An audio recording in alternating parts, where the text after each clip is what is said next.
एक छोटे से गांव में समीरा और उसकी बेटी आयशा रहती थी। समीरा एक मेहनती और नरम दिल औरत थी जो अपनी बेटी की परवरिश में कोई कसर न छोड़ती थी। इसका शौहर चंद साल पहले एक हादसे में इंतकाल कर चुका था और समीरा ने अपनी बेटी की परवरिश अकेले ही की थी। आयशा एक ज़हीन और मेहनती लड़की थी जो हमेशा अपनी माँ की मदद करने के लिए तैयार रहती थी। वो गांव के स्कूल में पढ़ती थी और अपनी जमात की बेहतरीन तालिबा थी।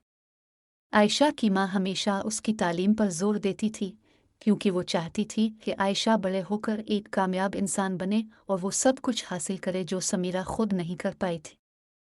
समीरा हर रोज़ सुबह जल्दी उठती, घर के काम करती और फिर कपड़े सीने का काम करती थी ताकि आयशा की तालीम के अखराजात पूरे कर सके। गांव के लोग समीरा की मेहनत और आयशा की जहानत की बहुत तारीफ करते थे, मगर समीरा की जिंदगी आसान न थी। कई बार उसके सामने मुश्किलात आए मगर उसने कभी हार नहीं मानी। एक दिन आयशा का स्कूल में इम्तिहान था। वो बहुत परेशान थी क्योंकि ये इम्तिहान इसकी ज़िंदगी का सबसे अहम इम्तिहान था। समीरा ने इसे तसल्ली दी और कहा, बेटी तुमने बहुत मेहनत की है और मैं जानती हूँ कि तुम कामयाब होगी।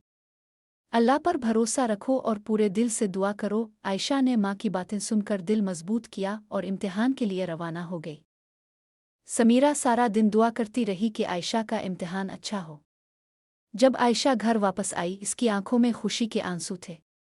इसने बताया कि इम्तिहान बहुत अच्छा हुआ है और वो पर उम्मीद है कि इसके नताइज बेहतरीन होंगे। समीरा ने आयशा को गिले लगा लिया और अल्लाह का शुक्र अदा किया। कुछ हफ्तों बाद इम्तिहान के नताइज आए और आयशा ने पूरे गांव में सबसे ज़्यादा नंबर हासिल किए। गांव के लोग आयशा और समीरा की कामयाबी पर बहुत खुश हुए और उनकी तारीफ की। समीरा की मेहनत और आयशा की लगन ने उन दोनों को कामयाबी की राह पर गामज़न किया था। समीरा ने अपनी बेटी को बताया, बेटी ये सब तुम्हारी मेहनत का नतीजा है। मैं बहुत खुश हूं कि मेरी तरबियत तुम्हारे काम आई।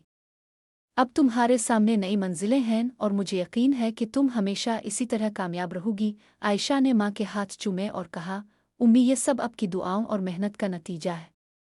मैं हमेशा आपका सर फख्र से बुलंद रखूंगी।